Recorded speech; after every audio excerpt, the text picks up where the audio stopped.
Welcome in. A different way for us to look at this final major of the year. As everybody knows, legalized wagering has become a big thing in all of sports. But if you look just specifically at golf, it's become an enormous carve-out. And there is somebody who was on our Golf Channel show this past week, Keith Stewart from Read the Line, who has built quite the platform, accredited by Augusta National and the Masters, and also contributing for the PGA of America at the PGA Championship. His information, we look at this Open Championship with Johnson, Wagner, and Brendon and Jonge, and let me just make it abundantly clear. They are members of the PGA Tour. They do not wager on golf. They don't give advice about wagering on golf. They are here simply to learn and understand how Keith does what he does. We all are here to get his information, and maybe you will apply it yourself. Our Open Championship preview, looking at from the wagering standpoint, is next.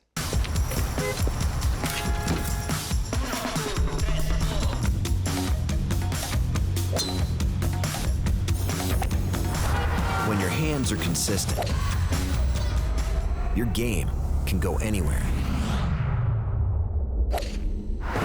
Align Max, our newest raised ridge technology, designed to keep you and your game locked in on every shot. Only from Golf Pride. Respect the grip. With that, welcome in. We're doing something different. I mean, that's what we want to do, is give you different ways to view the game of golf. And alongside Brendon and Jonge, Johnson Wagner, I'm Gary Williams. Keith Stewart from Read the Line. He has built a business that is so reliable that he is the only one who is looking at the wagering odds and the way that you wager on golf that has been accredited at Augusta National, not to mention what he is doing with the PGA of America, the PGA Tour. Everybody trusts what you do. And let me tell you something, my friend, as we embark on how to look at and wager on the final major of the year, there is nobody, not only in Mecklenburg County, in the state of North Carolina, in the free world, that needs more help understanding how to wager on golf and pick winners than that gentleman right there. He's desperate. Well, Gary, I mean, that's the reason I was brought in. We're going to analyze his process today. We're going to break it down. The process is, there is no process. Well, you know, we're here to dive into it. We are. We're here to dive into it. We are, and as I said, what you've done with Read the Line is that you built something that people count on, that people engage with. And it's not just before the tournament starts, it's literally until the last putt is holed, because you're tireless in terms of the kind of information that you're bringing to people. I want you to explain, first of all, because they're players. They played the game at the highest level. I know you're so curious about the way they view things. How do you view what it is that you have built as a business with Read the Line? I mean, simply put, it's betting is the fabric of the game. If we were all the four of us, unique that there's four of us right here, foursome, if we went out to Quail Hollow and we went out and played, the first thing Never be invited by that guy, but well, if we help Brendon, then I think we'll get there. But quite simply, there would be some sort of wager. Whether it was drinks, lunch, something, you know, it's the fabric of the game. And what makes this so interesting is that people bet on all sorts of things. But as a PGA professional, right, I've spent my whole career, whether it's running Ladies' Day and having a tournament there, or the club championship that these guys would have participated in, or a 3-day member guest that you might have played in at Ridgewood, something like that, right? Every tournament is someone's US Open. And all I'm trying to do is help people win, right? I am wrong more than I am right. But at the end of the day, we are going to unlock some gems today in this show from these. I'm sitting across from over 700 tour starts, right? And 3 starts in the Open Championship. That is so valuable. And if, as a PGA coach, if I can unlock some of that, we are going to have a lot of fun today. And we will undoubtedly, in time, help Brendon. All right, that's excellent. I too am wrong more than I'm right. Well, we all fit in that category. You guys, as you've transitioned from playing to covering the game, with the advent of legalized wagering, and the PGA Tour's wrapped their arms around it. I mean, we have books on site at events. And obviously the Open Championship, it was always fun and kind of cute to go over there because you could literally walk into a wagering parlor. How do you guys look at what he does? Because it's so quantitative. It's about data. It's about analytics. You guys you think a lot with your intuition, with your heart as players, but you also pick guys based on relationships. How do you look at what he does, where he cuts away all of that and he gets down to all this data? Yeah, Keith and I have had a conversation about it at Valhalla last year because we got a little heated there for a little bit because he takes away all emotion. And that's the way, and I'm all emotion. Yes. So it's very different, which is why I'm always excited to chat with you, because that's the fabric of society, is having quality conversations with people that view things completely different. I love picking with my heart. I get a gut feeling. I look at past results and stuff like that, but I don't dig into the data 1/1000th of what Keith would. So I'm fascinated by it and looking forward to hearing more about it. Yeah, how about you? Yeah, same thing. I'm fascinated to hear everything that goes into it. I mean, I'll pick by looking at past results of the place and current form. That's all I'll look at when I'm making picks. And then there is a little bit of past relationships that you have with people that weighs into it as well. And I think that's kind of hard to get away from.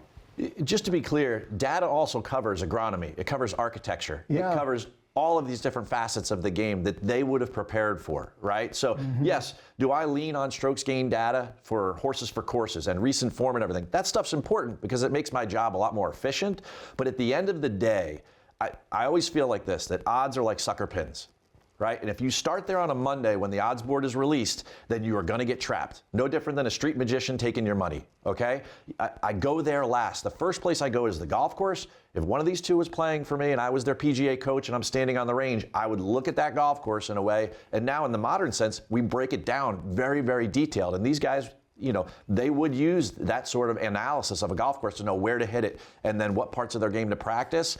But, there's a reason why certain guys are good on Bermuda grass versus POA versus Northeast POA, all these different things. So data just means basically leaderboard jargon, historical facts, but it also means strokes gained. So I just want to kind of explain that. I don't want to scare people off because a lot of what we're going to talk about today, I want to elicit from them their guttural reactions of when they look at a leaderboard, what does that mean to you? Because at the end of the day, we'll all make picks. But if there's one thing I've learned in doing this for 4 years is that people want to make their own decisions. Bettors, they want to make their own pool picks at the club. They want to make their own decisions. We are here to provide them the insider knowledge, right, that is going to help them win more often than not, even if they're just doing the opposite of what Brendon says. You mentioned them playing in the Open Championship. It is the final major of the year. It's also, we think, you tell us differently, it is the hardest to handicap. Yes. Do you agree with that part of it? Yes, it's the one that certainly is most associated with luck, and that usually happens on the Tuesday before when we kind of know who's playing when. We find out who's playing when, and we don't have waves like we normally do on the PGA Tour, like these guys would have experienced AM, PM, PM, AM, right?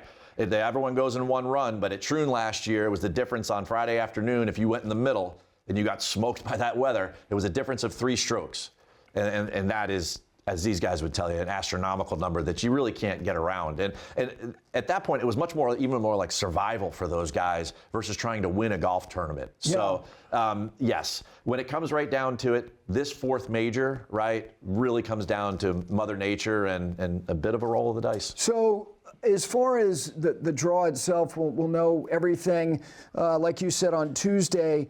Getting ready for a tournament, they had a yardage book. They are very detailed. They come prepared. Give us an explanation as you get ready to prepare your own yardage book as it relates to handicapping this field. What exactly it is? What's your baseline? Where do you start? Well, I'm going to start with them real quick. I want to give you guys a couple names. Yep. All right. So we're going to go back to the top 10 from 2019, right? We know that Shane Lowry won. He was followed by Tommy Fleetwood, Tony Finau, right?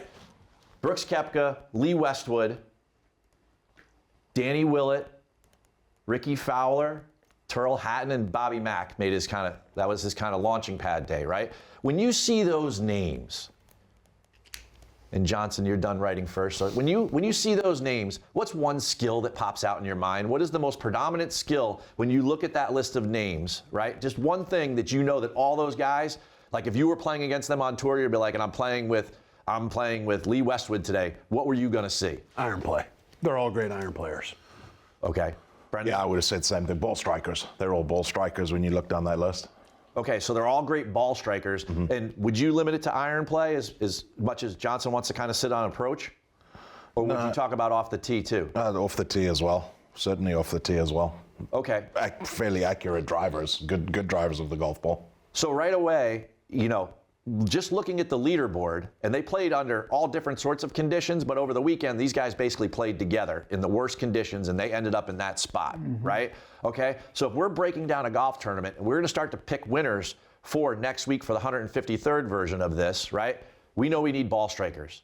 Maybe we don't need putters. Because if you look at that was not a common thread that you guys, and you're nodding in affirmation right now, you're thinking about this, you're going, you know what, he's bringing up a good point. Yeah. Right? Like these guys on those fescue greens, right, that are slowish, they're right there on the coastline there, you know, looking over the Giants Causeway, and they can't have crazy undulating greens because the balls would blow off and there'd be all of this, right? So right now, Gary, to answer your question, the first part of the yardage book is like, okay, we're looking for some names of some guys who are some straight flushers, because that's what Tommy Fleetwood does. So would you go straight to then strokes gained tee to green for that? Is that what would be the first stat you would look at to try to pick out a potential?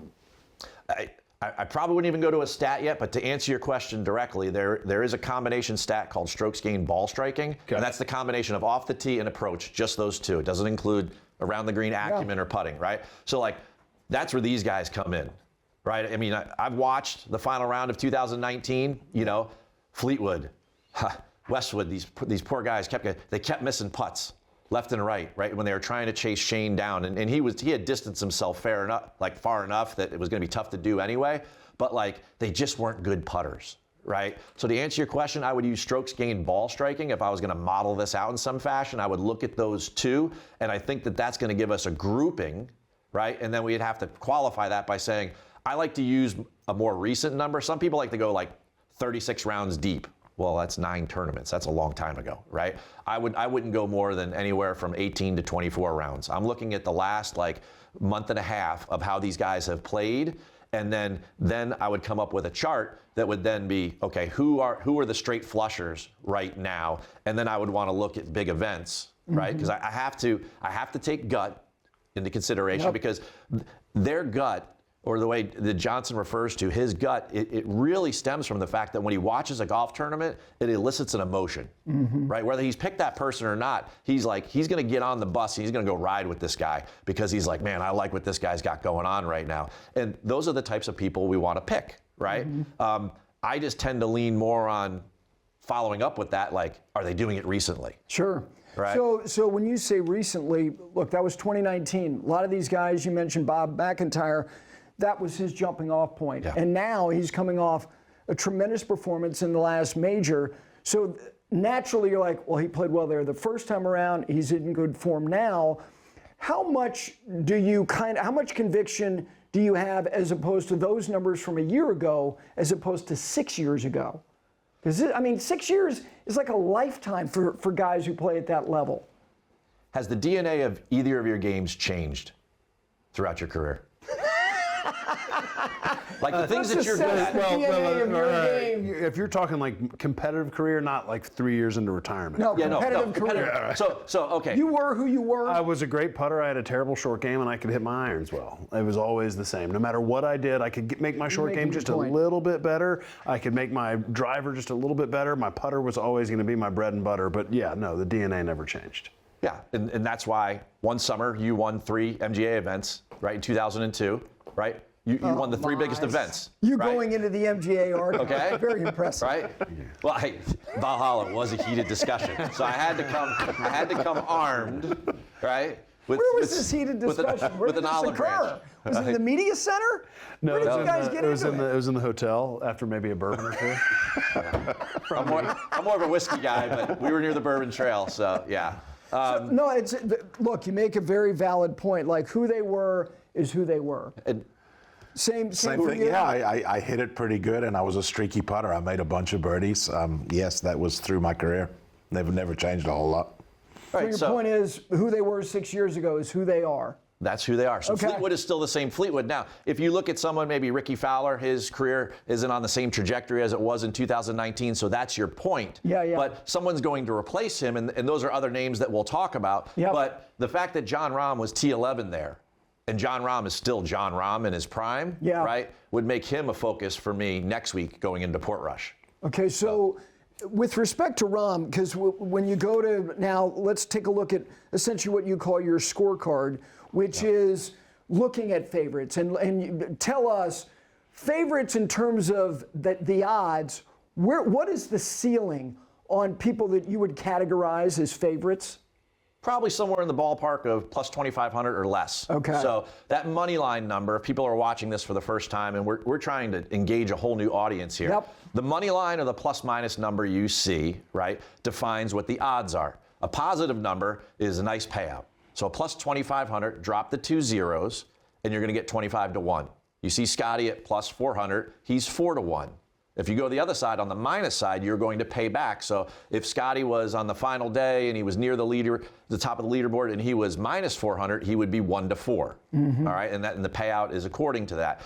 Your long shots or your middle tier guys are those guys like in the 30 to 80 range, right? And then you get up over in triple digits, those are your long shots. Yep. And somebody will, this happens all the time in Discord channels and on social media and everything, that I might throw a pick out or something, and the guy, like Cam Champ at the Rocket a couple weeks ago, right? He was 125 to 1. So I picked him, and he gets up near the top of the leaderboard. He made a nice run on Saturday morning, and then everything, and then everyone's like, oh my God, this guy stinks. And I'm like, wait, time out. I was like, first of all, he was 125 well, no, to 1. first of all, they're human beings, right? Let's always remember that, these players, right? But the second thing is that he was 125 to 1 to start the week, right? Like, so if we get him near the top, like, yes, maybe Keith, he was a better top 20 pick or something like that, or top 40 pick, right. But then you have to look at the odds accordingly, and they all work off that money line. So to answer your question, favorites are in that 25 to 20 range and down and shorter, so the teens and everything. So, Jon Rahm going into this week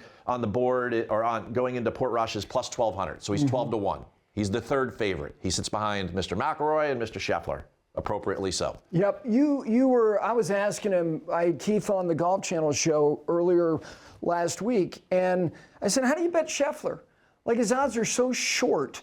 Where's the value? So let's start with him, because his odds are the shortest. When you look at him in the Open Championship, his most modest record in the majors is here. Now, he's great in all the others. He just hasn't really. He was good last year. How do you assess Scheffler and Portrush?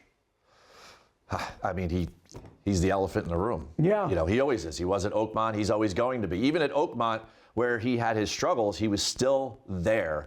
And a lot of times in coverage, they will create storylines and they'll connect people further down, on a Sunday morning or something. But like, he was always still connected to the top, right? Like, you guys sense that. You guys. He was still a betting favorite 5 back, like going into the weekend. Sure. He was the favorite, and a lot of it was predicated on the fact that you looked at that leaderboard. There was a lot of inexperience. There were guys who had not had the experience of not only winning a major, but winning many golf tournaments, period. So that was part of it. Yeah, Sam Burns had never hit the ball out of water before. Yeah, well, that too. They are human beings. But anyway. 80 to 1. Yeah. I don't hold grudges. 80 to 1. Not Is against that what Sam. He was? No, not against Sam. Not Against the against USGA official and the backup Yeah. official. Yeah. No, and again, I mean, these are the types of conversations. I would love to know what you guys think, because you would have been players in that situation. It's shocking, and I think if it was a normal tour event and he was in the final group, there's no way he's even calling an official over. He's going to say, hey, I got temporary water over here. And the guys are like, yeah, obviously, your ball's in a puddle. And it never would have been an issue at all. That is a situation that we handle internally all the time. It's simple. But given the fact that there was a walking official with him, anytime a ruling's made, the guy has to come over. And I guarantee you the USGA is going to be looking at that rule, because that's ridiculous that you play the ball out of a puddle, but since you were on a downslope and your feet were dry, that you don't get relief. That's shocking. You feel the exact same way. 100%. Yeah, I mean, that was ridiculous. If there's not a walking official there, exactly, it gets handled between the two guys in the group. It's common sense.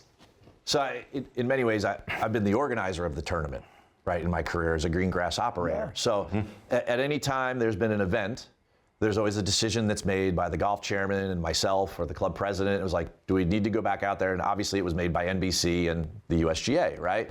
in that room behind closed doors, there's a discussion about collateral damage.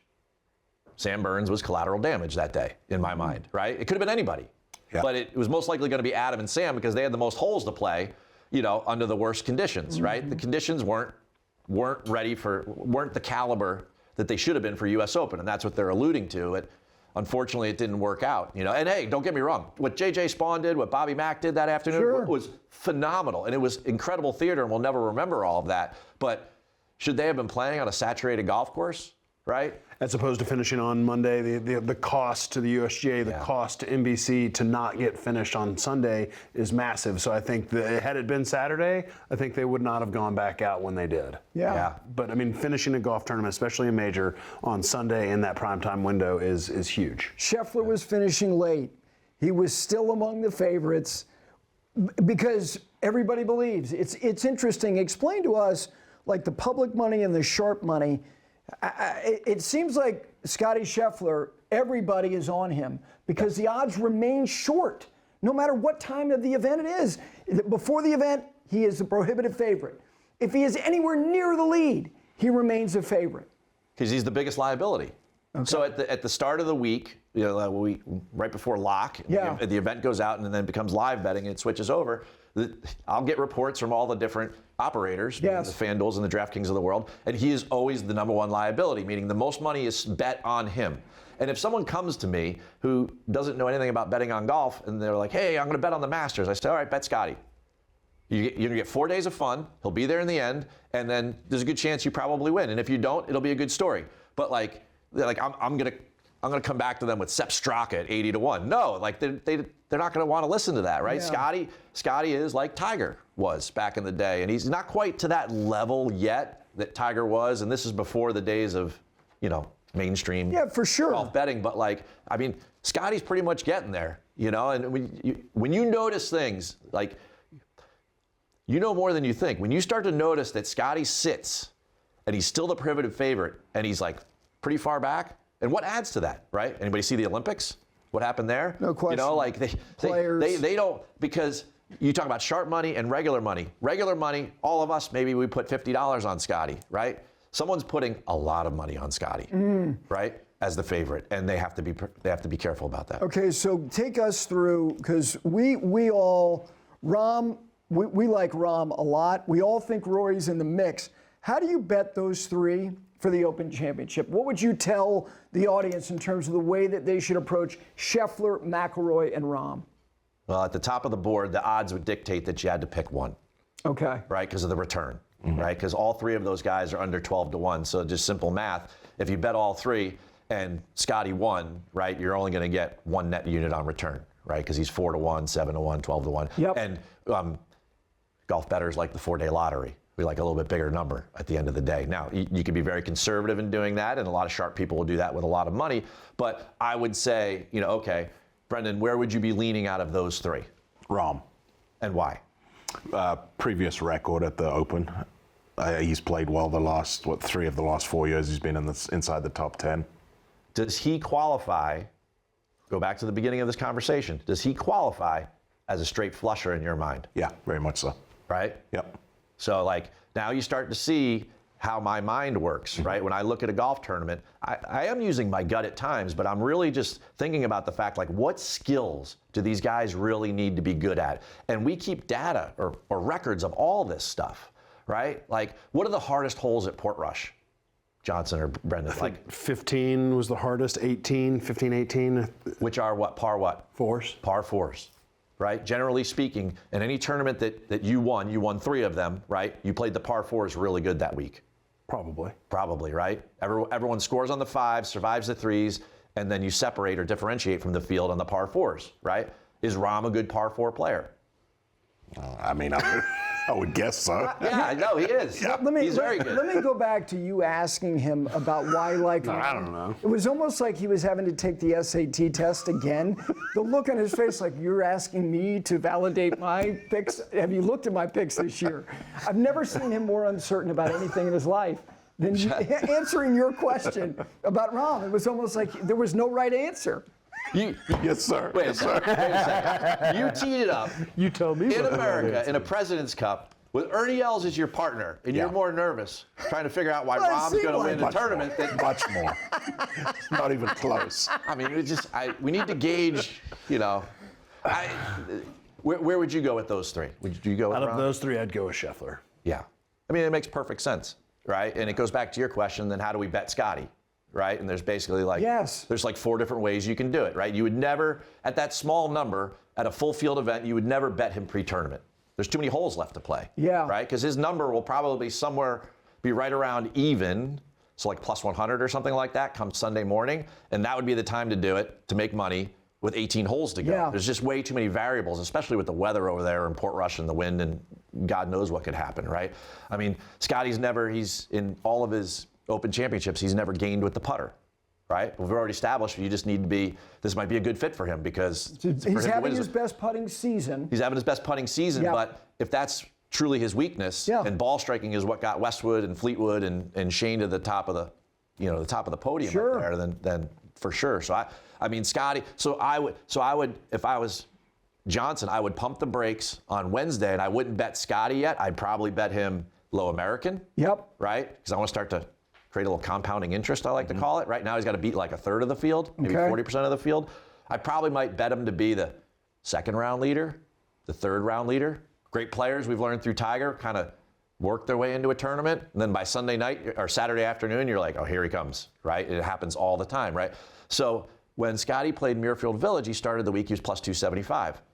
I didn't bet him then. Yep. I bet him to be the Saturday night leader at plus 350. It was a better number after 54 holes, and I had less risk, right? So those are the opportunities that you want to look at. Yeah. And is that data? Yes, but it's also the way that I look at the puzzle, right? Every week is a puzzle, right? It's no different than, I gave golf lessons for over 12,000 hours. Like everyone that walked up and said, I need help with X, it's like, okay, I need to figure out this little jigsaw puzzle, and I enjoy doing that, right? Yeah. Like you could tell in the intonation of my voice, I get excited about talking about these things. Absolutely. That's how I would say to Johnson, I was like, all right, I'm with you. Scottie should win.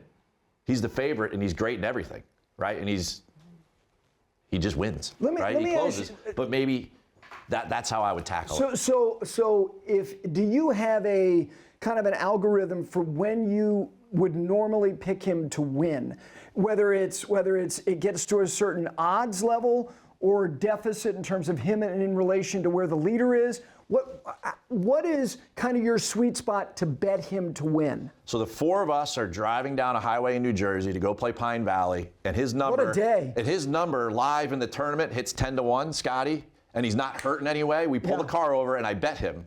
That's how quickly you bet him at 10-1. 10-1, right? You bet him. Yeah, assuming he's anywhere near. It's not Pinehurst again last year where he ends up being T41. If he's anywhere within 6, 7, 8 shots of the lead, and we have more than 9 holes to go, I pull the car over. We're going to the number 1 golf course in the world, have the best time of our life, and I'm like, guys, we gotta hit the brakes for a second. Hopefully you're driving, then we don't have to stop, and I'll just hit it. Yes, I will. We're hitting it, yeah. So I love the role of designated driver. I am for life. All right, how do we do the Rory equation? He's an emotional person. He's home. It's been an interesting, turbulent summer. How do you look at Rory this week? I really struggle with the period of time after he won the career Grand Slam, and at time, I'm very rarely at a loss for words. But as a Generation Xer, right, like as soon as that happened for me, I would have been like gas pedal, like is there a 6th gear in this car? And I would have looked at I think like Tiger thinks or Phil thinks, right? Like I want to accumulate, right? Like I would just keep going. I would be like, oh my God, Quail, I've won there 4 times. Oh my God, I'm going to Portrush. Oh, geez, I could win. I've got the most top 10s in U.S. Open. Like I would have been like, and then something happened. I don't know what that is, right? I don't pretend to know what it is, but I would ask these guys as players, like, what would your mindset have been if you got to that point, right? Johnson, if you got to that point, would you have wanted to work harder after that? Or would have you hit the brakes? I would have celebrated a little bit, and then I would have gone played the best golf of my life. Just completely weight lifted. I would think golf would have become a lot easier, and it just has not been that way. And we all thought that there would be a liberating component to it, but that hasn't been the case yet. I was all about that for Rory. I thought, man, he's got that gorilla off his back. This guy's ready to go. He's going to win 6, 7, 8, 9, 10 majors. And, well, he still might, but we didn't see that couple months coming. I don't want to go too deep into the SAT here, but did you ever get to go play someplace that was really important to you, Brendon, and play there a second time? The first time you went and the pressure kind of consumed you a little bit, because you put too much emphasis on the expectations and what it meant to you personally. Maybe it was a certain location, it was a golf course, it was your favorite one to play. Did you ever play and then get a second chance to do it? You feel liberated. You feel a hell of a lot less pressure the second time. So we don't think he'll make 8 on the first hole this time, right? No. Yeah, I think there's a very good chance that he'll definitely, since 2020, we've had 22 majors. He's had 12 top 10s, and only Scheffler has more. So, definitely, I think Rory is someone to pay attention. And there's something to be said for a home crowd. You don't get a lot in golf. No, you do not. So when you get beyond those favorites and you transition kind of to the middle tier, which there's a lot, whether it be from 2,500 to plus 9,000. How many names generally would be in that neighborhood for a major? Oh boy, could be 30. Okay. It's a 156-man field. Yeah. Could be 30. Okay. You're instantly going to get like 50 names. A lot of very good players. Holy cow! Yeah. Yeah. Oh yeah, for sure. A lot of winners come out of that category. Certainly. Yeah. Yeah. A couple weeks ago, Shane did. Shane was 80-1 to win at Portrush. Yep. Back in 2019. So there you go, right there. There's your point. Yeah, that's probably starts to get to be the barrier, and then you're really looking at recent form and how they fit the golf course, and then of course their draw, and all of those factors. But yeah. Are there guys that you think would be 25-1 or higher? Like we've talked about Tyrrell Hatton. I don't know what his number is. I don't know what Victor Hovland's number is. Probably less than 25-1. I don't know. Hovland 30. Hovland 30. I would like Victor at 30-1. I've got my pick for the week is Corey Connors. Where's he sit? Is he healthy? Oh, yes. Right. He left. He's healthy. I think so. I think so. May have to you would change not be in your war room. Maybe. No, but Did you say he won't be in your war room? Maybe. But no, anecdotally, that's If what you makes. turned to him and said, "Is he healthy?" I think so. Okay, we'll draft him. There is a Canadian right now who's going to download this show and watch it, okay? And he is just waiting for that one sentence, and that bet has already been made, right? He got affirmation from Brendon that Corey's healthy. He left the U.S. Open. The wrist was bad, right? Corey Connors, based upon this list that I started with, right, makes all the sense in the world. Doesn't have to putt it great, and we know he's going to flush it, right? So yeah, in the middle of the board, somebody like that, Victor, Tyrrell Hatton makes all the sense in the world. Tyrrell Hatton was there. Let's see. T6. Is this the neighborhood, Keith, where you advise people to pick winners in this area at the outset of a golf tournament? 100%. A PGA Tour or a major. This is it. Oh, this is where your bread and butter comes from. 3 weeks ago when I had Keegan 35-1, this is it. Boom. 2 weeks ago and I had Max Grazeman at 40 and Chris Kirk at 80. How'd that playoff work out? Oh, my. Anyway. We have 40 outright winners in the last couple of years, right? 3.5 years. Yeah. Between the men and the women. And a lot of close calls. Gracerman and Kirk. Yeah. I had Griot at Rocket, and then we saw what he did a week later. That's the 3 stories of golf betting right there. You pick the winner, or you have Fleetwood, always. Yes. The next week you have a playoff, and the first text I get was, well, what could go wrong? Potgieter, who I don't have, Grazeman, who I do, at 40-1, and then Kirk at 80-1. What could go wrong? Yes. I don't know. It's golf. I had Podgieter. When?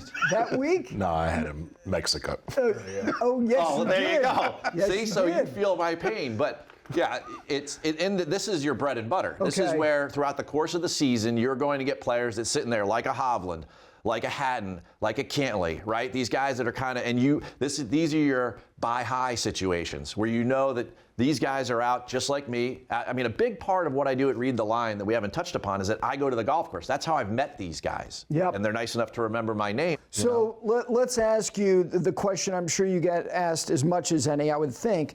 Where's the value for the Open Championship? Give us where's value? It's got. It's everywhere. Okay.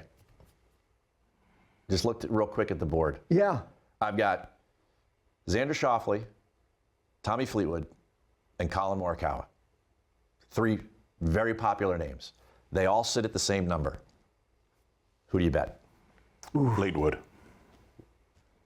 Why? Because he's a flusher. Okay. We're not relying on putting this week. Okay. I like Tommy. All right. The analytics, I like him. Okay. Colin. Colin? Yeah. Okay. Flusher. Yep. Putting in short game has improved, and he's got a new caddy, Billy Spencer, on the bag. Foster, yeah. Billy Spencer, Canadian, Billy Foster, and yeah, I like Morikawa. So the defending Open champion, you guys both skipped over. Can I ask why? Because people would want to know why you would lean a certain way versus another. Because you guys have forgotten more about competitive golf than I'll ever learn. So Recent form hasn't done enough this year. Plus, I think he's going to win the Scottish, and I think trying to win back-to-back is not going to be easy. Going to win the Scottish. Which one of you? I would also say Colin. He's won this event before. He's been, other than the fact that Schauffele, health-wise, at the beginning of the year wasn't what he was. Obviously, last year when he won this championship, I would pick Colin as well. Agonizingly close. Yeah. Did you ever switch caddies? Oh yeah. Why? Just weren't Mood. vibing. Yeah, Weren't vibing. Right? Same. Yeah. Over there. Mm-hmm. So change. Mm-hmm. Right? Is change good? Yeah, it's good. It can sometimes take a little while to get used to the change, but yeah, it's good. Did a caddy change for you pay dividends immediately for either one of you? Yeah, my second week with Matt Hauser on the bag had the best finish of the 2 years. Finished T11th. Okay. Byron Nelson. There you go. So that's a good Colin Y right there. Yeah. Because Billy Foster is going to be what kind of partner in that relationship, versus where JJ was or where Joe Greiner was. He's going to be very different. He's definitely going to be very different. Different how? Because I don't know, and now I'm learning. Right? Different how? There won't be a lot of chat with Billy Foster, or there'll be a lot less chat. There was a lot of back and forth, especially with JJ. A lot of back and forth. Billy's not going to give you that back and forth. It's going to be a lot more numbers, matter of fact. Okay. So that could be really good for Colin. Well, I think one thing about Colin is that maybe, and I don't like the term having his hand held, but really bouncing stuff off a caddy. And sometimes it's really good for a player to take ownership in their own game. So having a guy like Billy Foster, who is probably going to be a short-term caddy, I think is not going to have the back and forth with, you hit this 7-iron this way 3 weeks ago in the wind.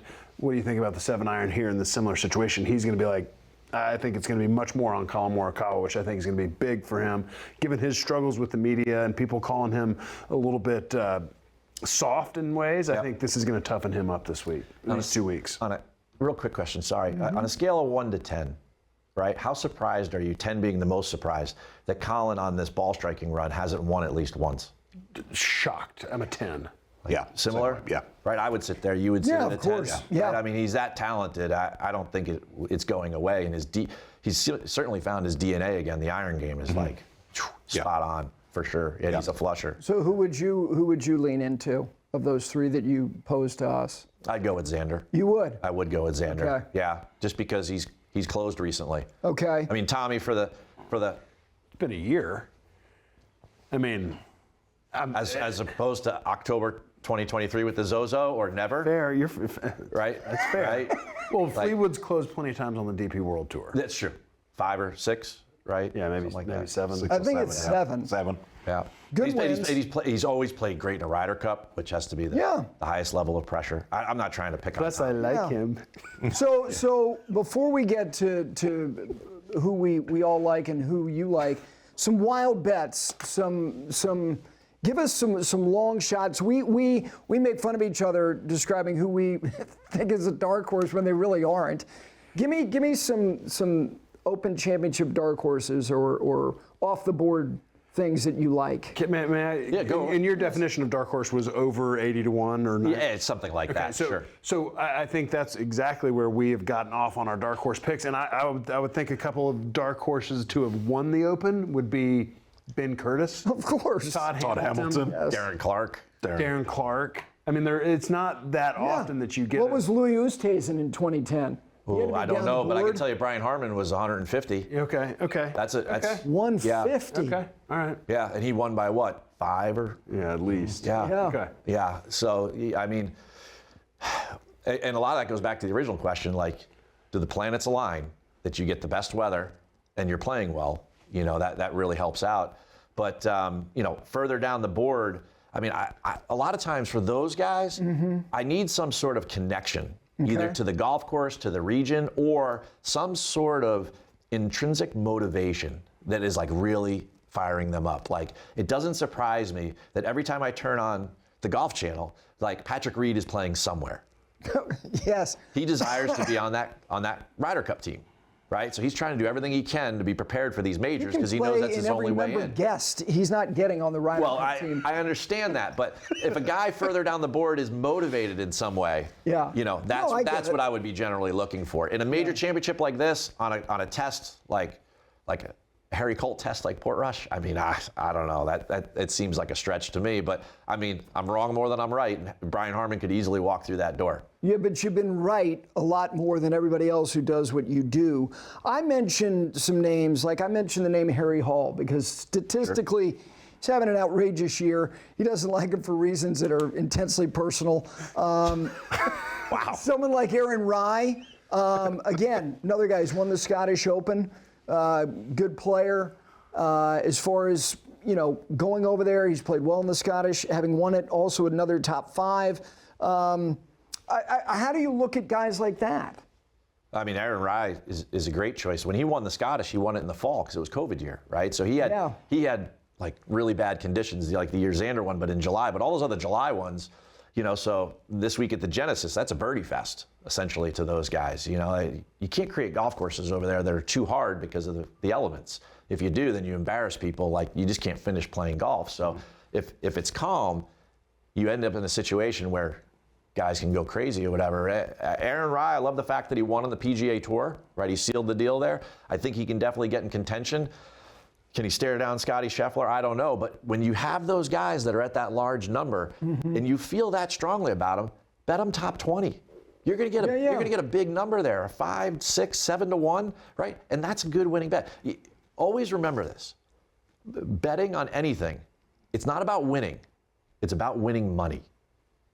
And there's a huge difference there, right? So if you're sitting head to head with Scheffler, right? Okay, and you're coming down the stretch, right, on Sunday, and you have 3 holes to go. He's writing it down. He's trying to get that made Football on it. season right now. Yeah. The signs by the sea thing for your. There are times when you can cash out, and there's honor in that, right? I know we're going to Scotland. I love the cash out. Right? Like, I know we're going to Scotland and Ireland and William Wallace and everything. There is honor in just winning the money, right? And to live to fight another day. So, I mean, that to me, so I tend to be very conservative, you know, when it comes to my approach, right? So I'll select 3 or 4 guys, at the, one at the top, you know, 2 or 3 mid guys, maybe a long shot, depending on the event. If it's something like John Deere, I'm going to go further into the long shot land because there's less of a premium skill set required, and anyone on the PGA Tour can win. Those guys are all unbelievable at golf, right? Look at Brian Campbell. He's won twice in a season. He was 350 to 1 at the John Deere, right? Like, that is, no one's giving him a chance to win, and he just won in a playoff. Yeah. Right? So I think that if you just take a look at things and you don't get too greedy, you can make a lot of money in betting on golf. And that's what we're here to help people do. Okay, so let's put a bow on this. This has been awesome. Give us a couple props, and then let's all just pick who we think is going to win the Open. Well, what I would say at this point, because Tuesday of Open Championship week is when all the bets are going to come out. Sure. Right? If you feel really good about somebody that you think can win, and they are not Scottie Scheffler, then I would say I would bet that person top 10. Okay. Can they legitimately win? Okay. Right? So if you have that person in the middle tier, bet them to be a top 10, and you're going to get a good number on it. If the guy is 40 or 50 to 1, right? You bet him top 10, you're going to get a nice return on that. Okay? And you don't have to have him. Hovland is 30. win. I'm still betting him top 10. Isn't that reasonable? Well, sure. And here's the thing. He'll probably finish top 10 like he has in 2 of his 4 Open Championship starts, right? So whatever money you spend on that, you're going to win back. And then definitely bet him to win. But at the same time, that bet loses, the other one wins, and you still net money. Okay. Right? Would you bet the same denomination to bet him to win as you would top 10? How would you hedge that? So the domination in my world is called units, right? And a unit is some type of money, right? $10, $5, $100. So any unit, right? Okay. And some people like to use all sorts of fractions and everything. At Read the Line, I love like the top golfer. I love the general consumer of golf. I love the people that love it's popular. I just want to change the narrative around the game. There's too many times that people wearing blue blazers in my role and not blue hoodies, right? Like, there is no ivory tower at the PGA or the USGA. Like, I just want to get people, like, I want to get these, if I could win these guys over, right? Not to looking at analytics, but to have fun conversations like this, that means the world to me, right? And obviously I've won you over because I'm sitting here, but that means the absolute world to me, right? Not even to gain their respect, but just to get them interested in this. Yeah. Because there's an emotional connection, and it makes it so much fun. People get into units and fractions and all this stuff. You bet what you want. The most important thing you can do is have a budget. Start the week with, say, I'm going to bet $50 this week, $100 this week. Forget what the unit amounts are. Break it up accordingly and put that in. If you bet a lot of money on long shots, then you're not really getting the math equation, right? Okay? But like, if you bet small amounts, say you take $100 and you bet $5 on all your outrights because they're all 40, 50, 80, 100 to 1, whatever it may be, maybe Scottie, you put double that on him, right? Like, that's what you need to understand about all of this. It doesn't have to all be the same. It doesn't have to be millions of dollars. It has to be what entertains you and how you'll have fun. I will never get the feeling that he had 3 times walking up, or when he had his runner-up finishes. I will never get that feeling walking up the 18th hole, right? But if I back them, you enjoyed that way too much. But if I back them, right? Did Johnson pay you to say that to Brendon? Through Valhalla, it was deep. How many units? No, but Cost me 10 units to get that.